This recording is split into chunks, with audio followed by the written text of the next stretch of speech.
Mali on b'a fɔ ka wale man dɔn k'a da tulo kan ko anw ma ɲinɛ anw tɛ sɛgɛn anw bi yala hali sini ka ɲinini kɛ mun na Mali kɔnɔ maaba minnu bi baara kɛ maa minnu bɛ kodɔn maa minnu dogolen don n'an b'u labɔ ani maa minnu ka ɲinini bɛnnen bɛ Mali ka ɲɛtaa minnu ko jamana ko ani faso o kɔnɔna la bi an ye cɛba dɔ wele o cɛba ti maa dogolen ye Mali kɔnɔ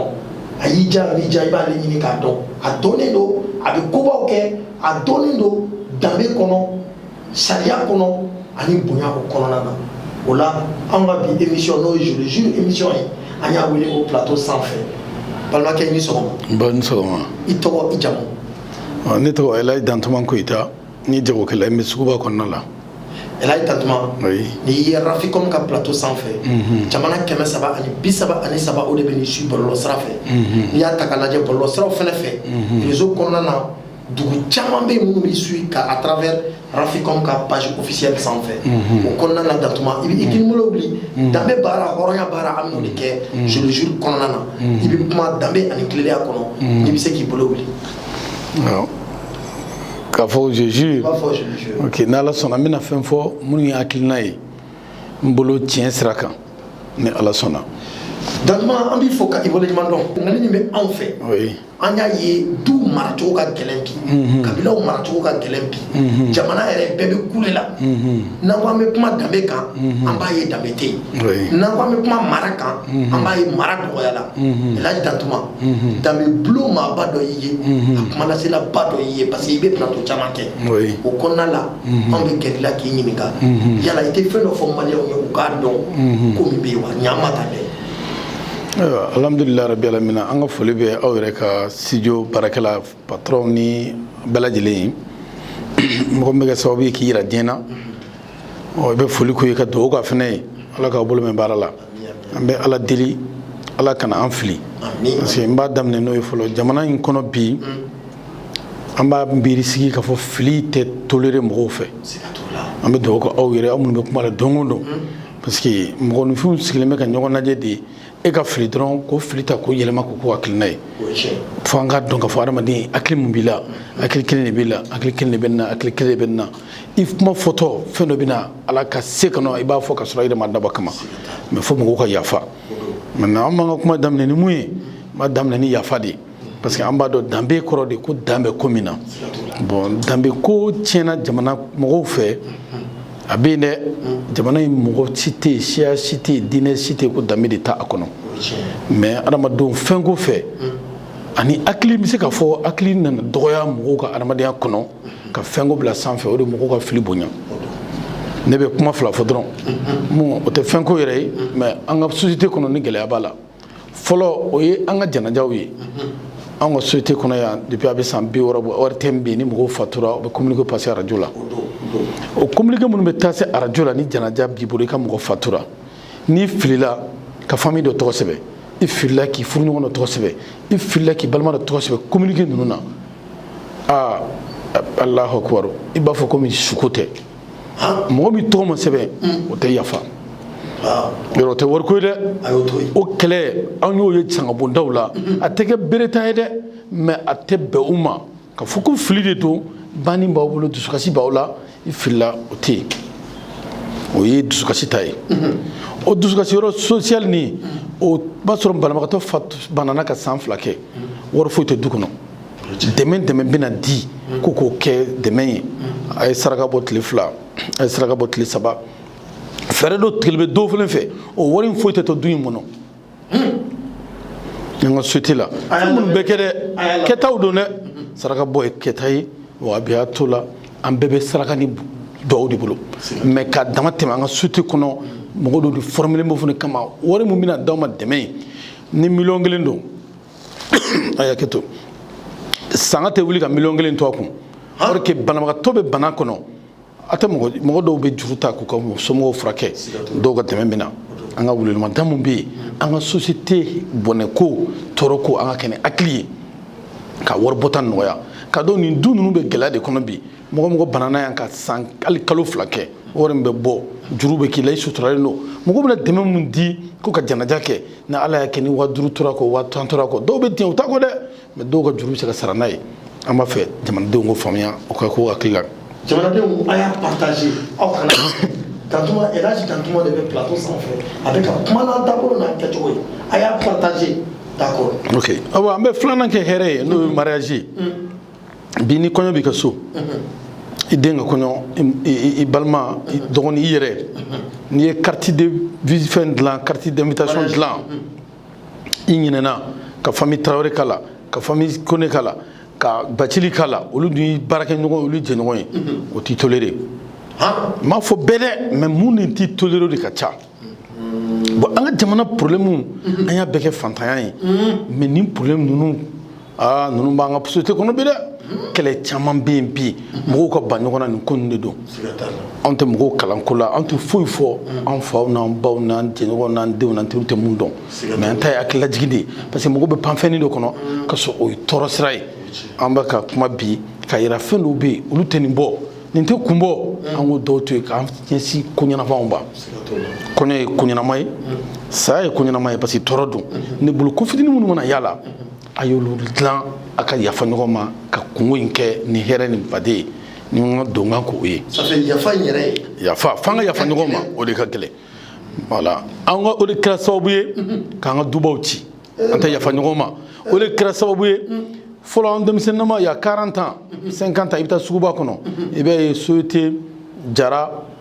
Ayidara Koyita Kone i b'a sɛbɛn ni plaque la i bɛ don u tɛ bɔ dugu kelen na dɔw tɛ hali ɲɔgɔn dɔw nana ɲɔgɔn sɔrɔ Bamakɔ yan ka baara kɛ k'u nafolo prospérer mais bi Soyete yɛrɛ Koyita kɔrɔ ni dɔgɔ Soyete Jabate ni Jabate i t'olu yɛrɛ ye bilen mun nana n'olu ye an ka hakilijagabɔ kɛ nafa adamaden nata de nana bonya service daw kɔni o côté o an bɛ dugawu kɛ an ɲɛ bɛ aw la ka yɛlɛ ɲɔgɔn fɛ aw bɛ baara la yan an ɲɛ bɛ studio kɔnɔna la san kelen nin kɔfɛ ala bɛna barika don nin baara in na fauteuils bɛ kɛ yɔrɔ bɛɛ mobiliw bɛna ta ka taa reportage kɛ o wagati kɛlɛ bɛ daminɛ aw minnu y'a sɛgɛn kɛ aw yɛrɛ dama fɔ k'a fɔ ka ɲɔgɔn janfa e de ka kan ni nin ye nin man ka bɔ a la nin man ka taa défaut bɛna de ni sɔrɔ nana an bɛ o ladilikan f'aw ye ka fɔ adamadenw aw bɛ ɲɔgɔn fɛ waati min na ni sɔrɔ nana bɛɛ de garisɛgɛ bɛ sɔrɔ la a bɛ ka jɔ tewulila mun na n'o bɛ ka tewuli ka d'aw ma o bɛ dugawu k'aw ye parce que tesɔngɔ in bɛ sɔrɔ ale fana bɛ fɛn dɔ sɔrɔ ka sɔrɔ a bɛna baara ɲalen kɔ a bɛna ɲɔgɔn janfa min kɛ e ka bɔ a la ni ne tun bɛ ka nin kɛ baara in bɛ tiɲɛ de o de y'a to an ka fɛn bɛɛ tiɲɛna parce que an bɛ ɲɔgɔn janfa o de y'an ka partiw tiɲɛ n'i ye parti kelen parti 200 ye barika bɔr'u la de sinon parti fɛn bɛ sigi waati min na mɔgɔ kolonmaw de don u ye kalanw kɛ mais a sigilen ni nafa sɔrɔla denw musow i balimaw e b'o fɔ k'e b'olu yanga minnu y'a sɛgɛn kɛ parti si tɛ ka réunion tɛ daminɛ ka taa se minuit 1 heure ma parti si ma daminɛ ni wari ye mɔgɔw de bɛ na ni hakilina ye minnu yɛrɛ kɛra hakilina ye ni sɔrɔ nana dɛ sɔrɔ mana na parti tigi b'i sɛgɛn k'olu tan parti muso na den de bɛna k'a fɔ e de bɛ kɛ tan e bɛ kɛ tan o de y'an ka parti ci an ka association ne bɛ tɔn min na a bɛ se tɔn 10 ni kɔ ma alhamdulilayi rabi alamina n bɛ Rotary international la janfa kɔni t'o kɔnɔ syndicat de commerçants d'État n b'o la n bɛ danbe tɔn na kulu n'a bɛ fɔ ko jama ka fara ɲɔgɔn kan ka hɛrɛ dɔ ɲini ka se an yɛrɛ ma ka se mɔgɔ ma b'a bɛɛ la n y'a caman ye n y'a caman mɛn an kɔni bɛ kuma ninnu kɛ ladilikan de ye adamadenw ka dɔn ka fɔ hɛrɛ n'a kun bɔra a kana ɲɔgɔn janfa o de y'an ka jamana bila dingɛ kɔnɔ voilà an bɛ kuma injustice kan ni mɔgɔw ko injustice mɔgɔw ɲɛna ko injustice ye dɔrɔn ko kiri so minnu bɛ fini don ka mɔgɔw kiri o dɔrɔn tɛ injustice ye injustice bɛ daminɛ an ka du kɔnɔnaw la alhamdulilayi e muso ni den 2 b'i bolo i den mun bɛna ko min kɛ n'o man ɲi i tɛ sɔn ka kuma o t'a la i t'o corriger mun bɛna dɔ in kɛ i b'a o bugɔ o ye injustice ye a ka baarayɔrɔ la sariya dɔ bɛ yan directeur t'a la adjoint t'a la vice-président t'a la journaliste t'a la a b'a fɔ mɔgɔ si kana cigarette min yan mɔgɔ si kana nin kɛ yan mais dɔ bɛna kɛ parce que ale de y'i ta yɔrɔ ou bien ale de ka sɔrɔ ka bon n'o ye o ye injustice ye an ka baarayɔrɔw la injustice juguman bɛ yen de e bɛ taa directeur sɔrɔ o dɔrɔn de sago bɛ kɛ ka sɔrɔ i b'a sɔrɔ adjoint kalannen don n'a ye mais adjoint tɛ jate parce que directeur ye ministre ka mɔgɔ ye nin ka mɔgɔ ye o injustice mɔgɔw t'olu ye mɔgɔw t'olu fɔ injustice b'an ka société kɔnɔ ka ɲɔgɔn tɔɲɔ o de bɛna ni ɲɔgɔn ka dan karilen ɲɔgɔn ka hakɛ la an ka circulation injustice mun b'a kɔnɔ ka jugu Sotarama apprenti e bɛna don a b'a fɔ k'a b'i jigin carré la rue 30 la a bɛ se rue 12 la a b'a fɔ ko dayɔrɔ b'i jigin tɔɲɔni tɛ injustice tɛ Sénégal minnu bɛ olu sigilen bɛ de ko organiser mais est ce que olu bɛ k'o kɛ pour que mɔgɔw ka don ka hakɛ kɔnɔ wa sugu kɔnɔ bazin filɛ i b'a feere premier u bɛ taa deuxième feere troisième feere mɔgɔ ma a tɛ kɛ sugu kɔnɔ injustice tɛ anw tɔn association bɛ an sera ka mun kɛ k'o bali fɛnw produit a bɛna kan ka ban 2021 na u b'a barrer ka feere 2022 2023 la injustice tɛ kuma ni tɔɲɔ bɛ yen an ka circulation na mɔgɔkɔrɔba dama mɔgɔ joli bɛ lahara bi ni mototigi ma bɔ ni moto ye ka taa tan ka bin ala a ma foyi kɛ ka taa faga injustice tɛ moto ko Jakarta ka dilan ka na n'a ye Mali la anw bɛ mɔgɔ la minnu ta donna kuma la an ka maliyɛn minnu sigilen bɛ Sine tuma min na ni Sinow b'a fɛ ka moto dilan an ɲɛma san fɔlɔ de espérance kɛ parce que japonais bɛ na n'a ye a sɔngɔ ka gɛlɛn faransi ta ye setini ni fɛnw o sɔngɔ ka gɛlɛn pour que nɔgɔya se jamanadenw ma o hakilina bɔra anw b'o hakilina tabagaw la an kɛra mɔgɔ fɔlɔ minnu nana ni moto ninnu ye a nana yɛlɛma ka kɛ Jakarta ye bi minnu b'a dilan olu bɛ nafolo sara a la ka hakili kɛ ka dilan mais a bɛna di anw minnu ma yan mun b'a la ka taa dɔ tan k'o faga n'a bɛ dɔ bolo dɔ tɛ sɔn ka baara kɛ u bɛ taa mugu k'o faga k'a minɛ o tuma anw ni y'a baaraw hakiliw kɛ ala nana n'a ye minnu y'a dilan olu y'a dabɔ ka lafiya de di fɛn ka d'olu ma olu ka fɛn mun nafa mais mɔbitiw nalen anw fɛ yan a ye tɔɔrɔ mun s'an ma a m'o hɛrɛ s'an ma bi injustice tɛ mɔgɔ bɛ taa mɔgɔ tan ka woro kari dutigi mun bɛ mɔgɔ bɔn an balo a bɛ se ka mun sara ye asaran tɛ moto la a tɛ se ka foyi d'a ma an bɛ se ka mun fɔ jamana in c'est vrai an ka appel bɛ se kuma bɛ na s'an ma ni kɛlɛ banna insécurité hali insécurité mun nana ka kɛlɛ wuli jamana kɔnɔ an t'a dɔn an b'a kɛ cogo min na tɔɲɔni de bonyana jamana kɔnɔ jamanadenw ka hakɛ bɛɛ minɛlen don la cogoya bɛɛ la i bɛ du kɔnɔ e bɛ taa bila luwanse la so kɔnɔ anw mɔgɔ bɛ so kɔnɔ o bɛ sɔrɔ ɲɛgɛn kelen b'a kɔnɔ sɔgɔmada fɛ n'a wulila dɔw bɛ taa ɲɛgɛn nata kɛ yɔrɔ wɛrɛw de la o tɛ tɔɲɔni ye jamana in ko bɛɛ ye kalan mun ye kalan barika ban gouvernement ka kalansow ka barika b'o la a ministres n'a directeurs fɔ ka taa privé jɔ o de ma tɛ kalan barika ban éducation bɛ yen foyi tɛ yen drogue ni dulɔ bɛ taa station na i b'i jɔ ka essence ta i bɛ dulɔ mun ye mun ye jamana alaki n bɔra sisan émission dɔ kɛra ka n tɛra chrétien don n y'a faamuya diinɛ si tɛ yen minnu m'a fɔ ko kow ka kɛ tilennenya la diinɛ si tɛ yen minnu m'a fɔ kow ka kɛ tiɲɛ kan mais jamanaden de nana kɛ démocratie tile in na fɛn dɔrɔn fɛn bɛ sɔrɔ cogo min na mun fana y'o kɛ parce que ni fɛn b'i bolo i bɛ se ka ko bɛɛ kɛ ni ne bɔra sisan ni ka di ye i bɛ fɛn dɔ kɛ fɛn b'i bolo o kan ka taa ɲɛnabɔ yɔrɔ min na ne tɛ n da don o la fɛn bɛ taa di yɔrɔ min na a bɛ ɲɛnabɔ yen an kɔni bɛ mun fɔ danbe ala ye diɲɛ dilan ka hadamadenw hakili dilan ka diɲɛ taacogo fɔ hali n'a sɔrɔ a sɛbɛnnen tɛ a fɔra mɔgɔw ye de génération en génération n'i ye nin kɛ nin bɛ k'i la ni ne bɔra sisan ka ko dɔ kɛ a ma ne siri aw mana mɔlɔ ma a bɛ minɛ parce que a man ka kɛ bon jamanadenw mɔgɔw tora u yɛrɛ ma de komi ala ye hadamaden da ka barika de don hadamaden na ala ka danfɛnw na hadamaden bɛ kuma ka hadamaden jinɛw ni bɔ fɛnw bɛ yen mɛlɛkɛw bɛ yen olu fanga ka bon olu ni ala ka surun mais ala ye hadamaden de mais an yɛrɛ de y'an yɛrɛ lafu kuma an bɛ fɔ an ka société mɔgɔw fɛ an ka dɔn ka fɔ fɛn baara de bɛ fɛn sɔrɔ fɛn fila baara ani garisɛgɛ namara ni nkalon an ko b'an ka société kɔnɔ an kɔni bɛ se ka mun fɔ an ka jamana an ka dubaw kɛra cogo jumɛn bi a ganna fo mɔgɔw bɔra ka taa luwanse la k'u faso denw to yen bɛnbaliyaw de y'o kɛ an bɛ se ka mun fɔ an ɲɛ bɛ nin sɔrɔsi jeunes minnu na bi olu ka na ni sécurité ye ni a bɛ komi jamana kun na dafiri ala ka dɛmɛ bɛ ka na ni ala ka dɛmɛ nana ni sécurité nana ko filanan jumɛn kan ka kɛ jamanaden ka kɛ correct ye ni mun ye mun kɛ n'a ma ɲi n'a ni kaso de ka taa bila la ni mun ye mɔgɔ faga ni a jo t'a la n'a binna a tigi ka faga ka sariya gɛlɛnw boli jamana kɔnɔ ni couvre-feu daminɛna jamana in kɔnɔ n'a fɔra ko mɔgɔw ka don hali 19 heures bɛɛ tɛ don wa bɛɛ bɛ don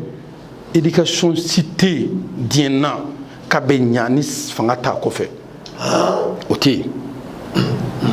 ka fɔ i tɛ se ka du la mɔgɔ si tɛ se ka du la ni fanga jɔlen tɛ parce que n'i ye ko dɔ k'i den na den bɛ se k'i convoquer k'i don polisi la an yalala o tubabu jamana tɛ Europe jamana ni Amérique jamana na an ma taama ka don yɔrɔ minnu na an bɛ mɔgɔw ye de apparemment ko fanga sen t'a la mɔgɔ si t'i sago kɛ yen o san an taara jamana dɔ kɔnɔ denmisɛnninw bɛ taa école la heure min na ne école ta heure tɛmɛna ka ban carte min b'i bolo n'i kan ka train ni bisi ta a tɛ marché bilen walahi i tɛ se ka ye carré kɔnɔ bilen o ye fanga jɔyɔrɔ ye e den bɛ bɔ i ka so a bɛ t'i sigi mɔgɔ wɛrɛ ka da la i tɛ se ka fɛn kɛ an b'a fɛ Asimuna ka san 2 bɛ ban drogue feere ka kɛ baro de ye yan jamana dɔ bɛ ma dɔn Philippines na ma dɔn yɔrɔ jumɛn o président ko b'u faga de a feerebaga n'a minbaga n'u yɛrɛ yɔrɔ min na k'u minɛ ni bɛɛ ma faga kasobon kura jɔra o ne kɔni bɛ se ka mun fɔ bon kasobo kene bi atida hectare duru de bana mais hectare mo bole ala en regarder directeur yoro na je espace ba de bi mais kasobo sika ke ala be dailon parce que kasobo yoro de éducation mo ngodo fana bu yoro sur kasobo kono kasobo mo fenke ni jamana de marala do bo kasobo na o kasobo de kojugu mais ni ba do ko ni kojugu ko do be kila be fe kaso ye alaka ali kirawe kasoke nteka fo kasola dempe kujugu kele mais ni pression boyana jamana deun ka ke correcti jamana fama o shoni ka interdit olu yere la gardien ba do ka fo sorofen namaraw de be kya ifene be mobile yorom be ni utara climatiseur yorom be ni biso ko solution shoni mu be jamana kono ni mo ko ka shoni comme ko ke zoni bo fibi dalu jumena mun be ba don ibe nyemo ka ba affaire de la ka ba warimne warite da ere mawo mo do le entraîner do o de bita soro femine na fonke o tri ni 3 millions ngelem ne kana tuma do la warim te compter be do tala o jabe e rezo mun be de ba nye don corruption yi ye koye ambere ya entraîner parce que nantara bararo ni na nan interview kan folo ne la mais ni bien ci do be ne mo fongo kan bo me kemenandi corruption inte fanga droit population be de do la population be de do amon musique mun fo o yi jamana dun ka son nyoyi fanga mo mina zina aka ke mun se ka fanga mara kuno ay baro do ke do ye ministre ka jamana kuno jawlu mo do be kaso bongo ko sanno ye ere ya baro fo mo mo ni moralité tout la zone mo jamana fantan ko na fuludu aga na tulu kata mais suro ni wasabu do soro mun ba yira ka fo angana nyogo way ba fene o tike alama di ku demsen do aka metri kroy ago monsieur kinyeno be na monsieur ko ka kinyeno tala ko jakugu to troisième année la le de la brasserie sur ka blaku kay ko de me nyesri jam monsieur refna nyesri kata be fuye école de yera ku monsieur abo mais monsieur finalement école de nyera parce que le fina nyesri o korte ko ka kuju entraîner mais anga nyon sutrot madala mo be ko do ke duno o fana kuju ye mais ita dabo peut-être akina do be ote ni exemple ni taka do kuma kono muna parce que anga jamane kono waybal de kari mo yi mo te mo ska nyuma fo ni le borani kuma la sisa munu nyana te fo de fe manya no be se kanel doya no be se ka awre ka yan doya ka la gosi mo buto parti d'etat son ne bolo may akilna di ni ya fo mo rebe mun do do fo ba wele fo a mun boro fe kan aketa ibani faraka construction ka dilan autant fait amblé jamana crédit ka gosi ka do nyona gumi ka boso fle sangana ka kati ami mun fo journal su bara ba bolo de parce que na fe fo ko wordi roma na fe o ke asim gam goy voilà ne be do ko wi an jija jamana ye fo ku kise jamana de ku mo ye bara de ke alo don ye jara ke do bo tele la be ka srabal plan kulu sanfé ndela ka cadeau fene ya 6 ans anga kulu sanfé la do la musa maray ati ko fo ngam ndela ka demen kali sori brama kita ya bo télévision na mo kiso be ne mo kiso be barakelo be awire alhamdulillah anya bawla on sait quand même que on peut bâtir jamana di akanya akana fembe ke workuy fembe te mobile kuy fembe te fo ika ken yoroy bien étape di abaw jija abe forme nun ke forme nga ke tienka wallahi ni be ka barake tienka ala bi deme be sini ela tatma bi fo ki wala nyando itumbe rafikon page sans fait je mo bi ni je mo bi wele ni u mo bi la ki wele devant la plateau sans fait parce que akli charle do il sait que numéro do mama ou c'est qui wele numéro ni kawa na te ke page bon télé nega numéro téléphone 76 41 72 79 voilà 69 63 54 56 c'est bon encore mais comment nous te yira irawi ante fendo amba nyini mo mo be fendo uka wole lige ka au journaliste ka munu fira defo ko fo akan corriger parce que wole nun chama fenete ça n'apporte pas parce que mo be wole chama be o doya mawni man kan de anta ala delo lula ni munu manya bon ama dabo kam ko doya peut-être nay mo trop fo kuma la ya mo kele mo fla mais ay jamana ko di fo ay rebe mun kono jamana dembe mun kono ni kuma yoro manya be yafa deli parce que yafa te ka fo mu ye jugo kan yo fo kam yafa deli fe de anta yafa deli fe ambe yafa deli ni film mun kera kula ambe do kon ke ala kan jamana kisi ni voter be na chenwere maire zonga na ble jamana fangala député zonga na jamana fangala directeur u be ga mun ke sa émission ko ko ka bilan ke u ka bɛɛ bila ala minnu bɛ association na i delila ka mun kɛ san 20 kɔnɔ san kelen tɛ dɛ fɛn fɛn ye poste dɔ kɛ u ka wele k'u ɲininka jamana ka fɛn parce que o de ye baara ye mɔgɔw bɛ baara kɛ san 4 san 5 i bɛ taa jamana in de sɔrɔ mɔgɔ ye ministère kɛ san 3 a tɛ se k'a f'i ye k'a ye fɛn dɔ ɲɛ jamana ye i b'a sɔrɔ a muso a den a burankɛ a sera ka mɔgɔw ɲɛ olu de ye mais a ma foyi ɲɛ jamana ye jamana ye fɛn bɛɛ k'a ye a ma se ka foyi kɛ jamana ye kabini kalan niveau fo ka n'u bila baara la k'u bila condition na o tɛ kɛ jamana in kɔnɔ bilen Mali kura a man wuli de ka mun bɛ se mun na o de bɛ bila o la n'i bilala baara min na i b'o bilan kɛ ni a ma ɲa depuis parcours n'i kan ka san kelen kɛ n'i ye kalo 6 kɛ ni baara ma ɲa o k'i bɔ a la an t'a fɔ aw k'anw bila place la dɛ mais jamanaden ɲuman minnu bɛ se ka baara kɛ olu ka bila la aw yɛrɛ ka studio in don dɔ u ko aw bila ministère de la télécommunication ɲɛmɔgɔ ka da aw ma parce que an ɲɛ b'aw la cogo min na aw cɛsirilen don baara ka d'aw ye an bɛ dugawu kɛ ala ka barika don an bɛɛ lajɛlen ala ka jamana kisi ala ka jamana tanga an fa n'an baw an bɛ olu de y'an dege nin ko ninnu na parce que an bɛ du minnu kɔnɔ hali n t'a fɔ kuma kɛ du don dilanni yɔrɔw don kabini an denmisɛnnin ma kumaw bɛna fɔ o de faamuyali kɛra n'an ye dɔɔni min kɛ ekɔli la salamu alaikum warahmatulahi taala barakatu Mariamu an ni Elhaji Dantuma ala de tun bɛ ɲɔgɔn na cɛ min don a t'a ka kumakan to a kɔnɔ ale b'a ta f'i ye walasa k'i bilasira k'a ta f'i ye ka alasira yira i la o kɔnɔna la aw k'an bɛn waati wɛrɛ wa asalamu